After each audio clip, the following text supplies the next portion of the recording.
Ladies and gentlemen, since this school year began, we watched schools open and close. We watched them struggle with staff and teachers, and it has just been endless. The National Guard taking students back and forth to school up in Massachusetts. Ladies and gentlemen, the situation is dire in New Jersey. It is so bad. They are struggling to get these kids back and forth. I just don't know why you just won't do virtual learning. But, you know, who knows how the mind of a high IQ person works, but we certainly know their thoughts and ideas just don't work. But moving on, this is political. And as adults, we failed. New Jersey's school bus driver shortage grows dire. No, no, you're failing. This is not an adult failure problem. You're failing. And the reason why you're failing is because you don't want to pay anybody anything. You want to give peanuts, but you want all of this hard work out of people. Those days are done. People are not going to jump up and take some low salary they can't live on just so you can be happy. Those days are done.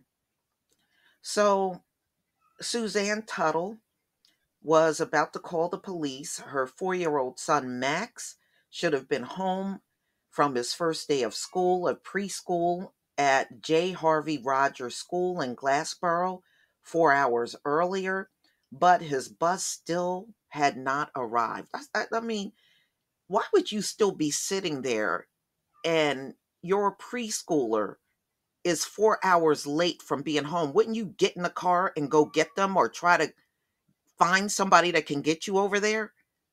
I sure wouldn't be leaving my child out there. Tuttle received a robocall from the school earlier in the day telling her to expect delays because of a shortage of bus drivers. But after waiting 2 hours at the stop, and it was 90 degrees outside. Okay, it didn't dawn on you to go get your kid? What kind of damn parent is this? Max was still missing. Tuttle, her husband, and mother desperately called and texted the school and even got a passing bus driver to radio other buses. No one knew where Max's bus was. I want to believe my son is safe, but nobody is at the school and nobody is answering calls or the radio. And at this point, it's 5:30, and I put that little boy on the bus at 7:45 in the morning. Okay, you don't know where your son's bus stop is? I would think as a parent, you should know exactly where the bus stop is even when they're coming home. You never know what could happen. Wow. No, this don't sound like a very bright mother. I'm just saying. Finally, at about 6 p.m., a minibus carrying Max and other children arrived and dropped him off.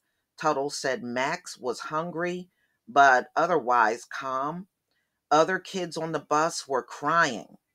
Amid a national, we know there's a nationwide bus shortage.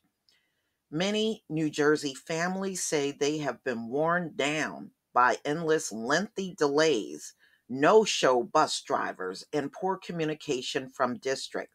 That's why you should be doing virtual learning. It is not worth it. It is not worth your kid, a preschooler, leaving at 7:45 in the morning and not coming home until 6 o'clock. Of course, that child is going to be hungry, tired, and they don't want to be on that bus anymore. And they sat and waited all those hours. Man, this is crazy. 3 weeks into the school year, parents and school leaders say the shortage is becoming a crisis and they're demanding the state take action. It's unclear how widespread. The bus driver shortages in New Jersey, trust me, it's bad. It's bad. The State Department of Education did not respond to multiple requests for comments or to questions about how many districts they've heard from with busing issues. They probably just don't want to do interviews, but I can tell you it's pretty bad here. But a review of local news stories, district websites, and parent Facebook groups reveal kids in Glassboro, Camden, Patterson, Deptford, Jersey City, Wayne, Toms River, and dozens of other districts have been left waiting for hours or never picked up at all. Well, look, the other alternative, parents, you're going to have to take your children back and forth to school. You're going to have to do it. And if you can't do it, you need to contact somebody, a friend or relative that don't mind doing that for you. You know, you should be kind enough to compensate them for their time. You know, gas is expensive. Give them some money. You know, something that y'all are afraid to do. All right. So they're saying in addition to the bus problems, there's, the mandates, structural building issues, and learning loss because they don't have the staff. And some schools are still not open because of the Hurricane Ida flooding. To be sure, bus driver shortages are nothing new. It sure isn't, because they sure had it even before, but you would always have, some retired people or somebody that would step up to the plate and do these jobs. You don't have that now because Delta being out here, even those retired people don't want to be exposed to a bunch of people on a regular basis. That's why they're not stepping up. The pay sucks, and then you got very short hours. I think it's like what, 2 hours in the morning and 2 hours in the afternoon. You can't live off of that kind of money. You can't. All right, and y'all remember Governor Charlie Baker up in Massachusetts. He activated the National Guard to get children back and forth to school. The Philadelphia School District, they are paying parents to drive their kids to school.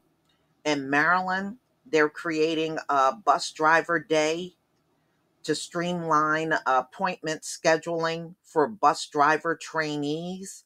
So I guess everybody is coming up with their way of doing stuff. But at the end of the day, wouldn't it just be easier to do virtual learning than have your kids leave at 7:45 and come home at 6? Like they're working an adult job or something. But y'all, please tell me what you think. This is, wow. This is just crazy. This is crazy. Please leave your comment and subscribe. Don't forget to hit on the notification bell, and I'll see you on the next video. Peace, family.